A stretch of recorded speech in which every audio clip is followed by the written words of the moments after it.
Hi అండి, welcome back to our channel. ఎలా ఉన్నారు? ఈరోజు మాత్రం మటన్ కర్రీ చేద్దాం తెలంగాణ స్టైల్లో. అదేనండి, మన ఇంటి స్టైల్లో చాలా బాగుంటుంది, స్పైసీ అండ్ టేస్టీగా.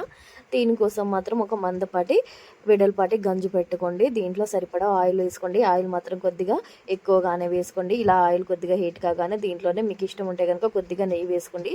అంటే టేస్ట్తో పాటు అంటే ఫ్లేవర్ చాలా బాగా వస్తుందండి నెయ్యి వేసుకోవడం వల్ల. ఆయిల్ కొద్దిగా హీట్ అయిన తర్వాత దీంట్లో కొద్దిగా అంటే హోల్ గరం మసాలా దీంట్లో వేసుకోండి.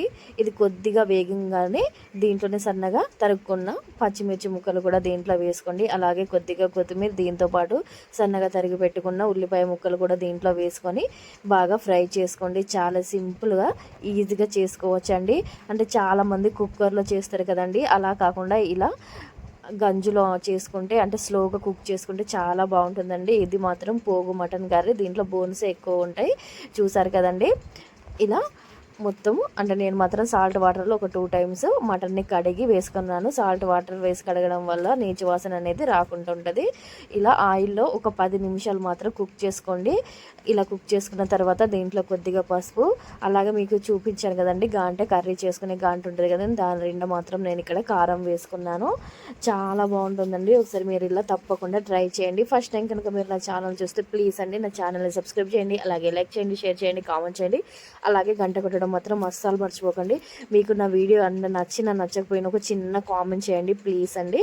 ఇలా మొత్తం ఆయిల్లో అంటే మనము పసుపు కారం వేసుకున్న తర్వాత మళ్ళీ ఒక 5 నిమిషాల పాటు మూత పెట్టుకొని కుక్ చేసుకున్న తర్వాత ఇక్కడ సరిపడా వాటర్ వేసుకోండి. నేను మాత్రం నార్మల్ వాటర్ వేసానండి, హీట్ వాటర్ మాత్రం వేయలేదు.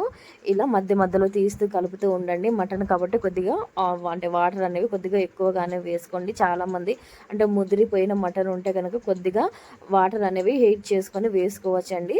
కానీ అంటే పీస్ మరీ మెత్తగా కుక్ అయిపోయినట్టున్నా కూడా టేస్ట్ ఉండదు కదండి, అందుకని ఇలానే వేసుకోండి.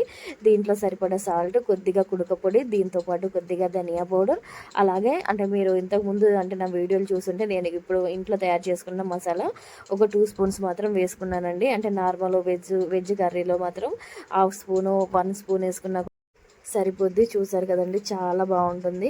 ఇంకొద్దిగా నేను మాత్రం గరం మసాలా కూడా దీంట్లో వేసాను. మీకు ఇష్టం ఉంటే కనుక మటన్ మసాలా కూడా వేసుకోవచ్చు.